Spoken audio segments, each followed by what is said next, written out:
Gold medal सुनने में कितना अच्छा लगता है, लेकिन इंडिया 1896 से 2024 तक जितने भी ओलंपिक गेम्स हुए हैं उसमें मात्र 10 गोल्ड मेडल ही जीत पाया है। उसमें भी लास्ट गोल्ड मेडल जो कि नीरज चोपड़ा ने टोक्यो 2020 में जीता है। ये कितने शर्म की बात है ना कि 141 करोड़ हमारे देश की पॉपुलेशन होने के बाद भी आज तक इंडिया में मात्र 10 गोल्ड मेडल ही आया है। वही फ्रांस जिसकी पॉपुलेशन 6 करोड़ 80 लाख है, वे अब तक 245 गोल्ड मेडल जीत चुका है। और इस डेटा से आपको तो ये अंदाजा लग ही गया होगा हमारे देश के लोग और हमारी सरकार कितना पीछे है।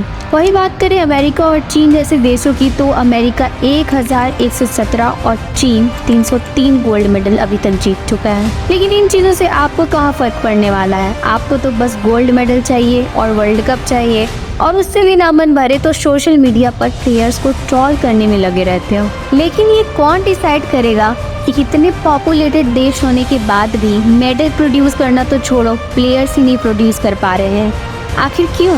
अगर इससे रिलेटेड आपके पास कोई थॉट हो तो कमेंट में ज़रूर शेयर करिएगा। क्या हमारे देश के बच्चे कमज़ोर हैं? क्या हमारे देश के बच्चे खेलना ही नहीं चाहते? क्या हमारे देश के बच्चे का कोई सपना ही नहीं होता, या फिर हम लोग उन्हें खेलने ही नहीं देना चाहते हैं, या कोई और रीज़न है? हमारे देश में 18 से कम उम्र वाले 47 करोड़ बच्चे हैं और 18 से 19 युवा लगभग 5 करोड़ हैं, जो चाहे तो हमारे देश को स्पोर्ट्स में काफ़ी आगे ले जा सकते हैं। इनको बस ज़रूरत है तो सही गाइडेंस और फैसिलिटी की। लेकिन हमारे देश के नेता और ऑफिसर्स इतने करप्ट हैं कि वो स्पोर्ट्स डेवलपमेंट में खर्च होने वाले पैसों को भी निगल जाते हैं और डकार भी नहीं लेते हैं। तो आज की इस वीडियो में हम जानेंगे कि कैसे इंडिया में स्पोर्ट्स के नाम पर स्कैम होते हैं और हमारे सम्मानीय प्लेयर्स को कितनी बेशर्मी के साथ ट्रीट किया जाता है। तो वीडियो थोड़ा लंबा होने वाला है, इसे लास्ट तक जरूर देखिएगा और ज़्यादा से ज़्यादा लोगों के साथ शेयर कीजिएगा ताकि हम अपने प्लेयर्स के लिए कुछ तो अच्छा कर सकें।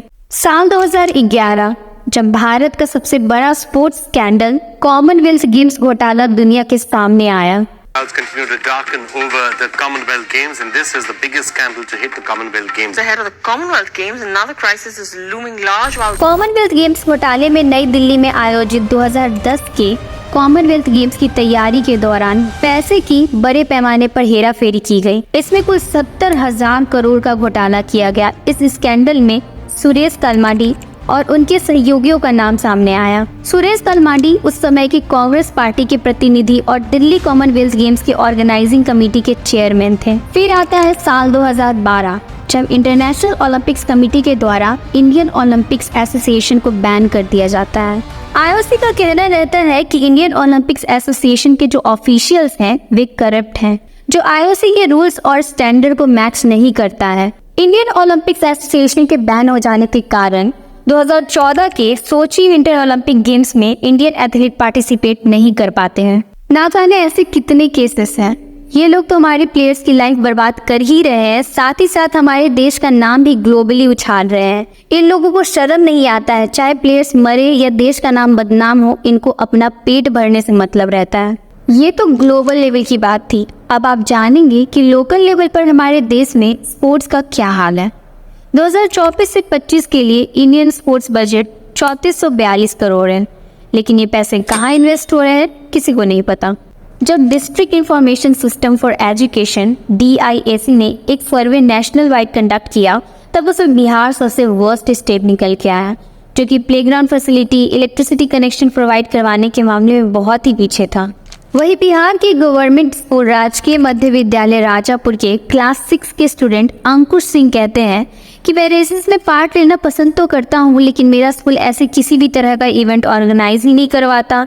हमारे स्कूल में मात्र एक खुली जगह है जहाँ मैं 50 मीटर का भी रेस नहीं कर सकता। आगे भी कहते हैं कि we know that students in private schools get to play 100 of games whereas we here to get play none. We just have a small open area where playing is not safe. Ankush Singh जैसे हमारे पूरे भारत में कई बच्चे हैं जो कि इन्हीं सब कारणों से स्पोर्ट्स में अपना करियर नहीं बना पाते हैं। जो पैसा बच्चों के स्पोर्ट्स वेलफेयर में खर्च होना रहता है, वो पैसा उन तक पहुंचने से पहले ही पॉलिटिशियंस और करप्ट ऑफिसर्स खा जाते हैं, और तब भी हम लोग प्लेयर से मेडल की उम्मीद लगाए रहते हैं। लेकिन हम यह नहीं सोचते कि उस मेडल तक पहुंचने से पहले वह प्लेयर कितना कुछ झेल चुका है। 18 जनवरी 2023 को इंडियन रेसलर्स ने बीजेपी एमपी और president of wrestling federation of India के ब्रिजभूषण शरण सिंह के खिलाफ प्रोटेस्ट करना शुरू किया। Protests against Brij Bhushan. Wrestlers are all set to protest at Jantar Mantar. कुछ फीमेल रेसलर्स का यह एलिगेशन था कि ब्रिजभूषण उनके साथ सेक्सुअल हरासमेंट करता आ रहा है। विनेश फोगाट, जिन्हें आज हम सभी जानते हैं, जो कि मल्टीपल मेडल्स जीत चुकी हैं, वो क्लेम करती है उन्हें मेंटली हरास, टॉर्चर और यहाँ तक कि जान से मार देने की धमकी दी गई भूषण के द्वारा।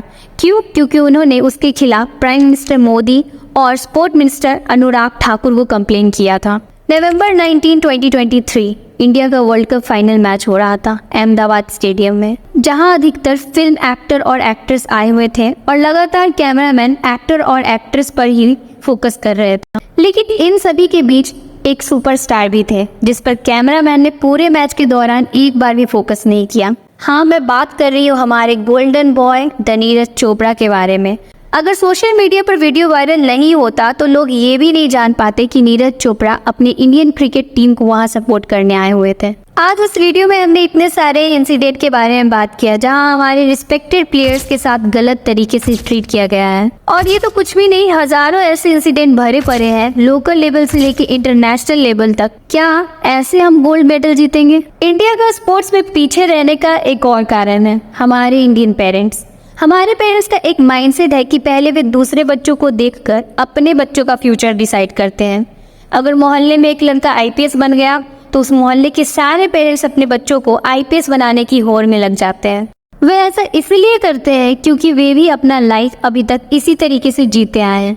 हमारे पेरेंट्स के पास अपना कोई थॉट या ओपिनियन नहीं होता जिसका सीधा इफेक्ट उनके बच्चों पर ही पड़ता है। वे मान लेते हैं कि वे डिग्री लेने के बाद ही कुछ कर सकते हैं, चाहे वो पढ़ाई में अच्छे हो या ना हो। पढ़ना ज़रूरी है लेकिन एक्स्ट्रा करिकुलम एक्टिविटी करना भी उससे ज़्यादा इम्पॉर्टेंट है। हमारे पेरेंट्स के साथ यंगस्टर को भी ये समझना ज़रूरी है कि वे जिस चीज़ में बेस्ट है उन्हें वही करना चाहिए। स्पोर्ट्स हमारे एवरेज पर्सनैलिटी को डेवलप करता है और हमारे फिजिकल हेल्थ के साथ साथ हमारा मेंटल हेल्थ भी बनाए रखता है। तो आज के लिए इस वीडियो में इतना ही। अगर आपको इस वीडियो से रिलेटेड किसी भी तरह का डाउट हो या किसी और टॉपिक पर वीडियो चाहिए तो कमेंट में ज़रूर बताइएगा और इस वीडियो को ज़्यादा से ज़्यादा लोगों को शेयर कीजिएगा ताकि हम अपने देश में, अपनी सोसाइटी में कुछ चेंजेस ला सके। Until then keep spreading knowledge. धन्यवाद।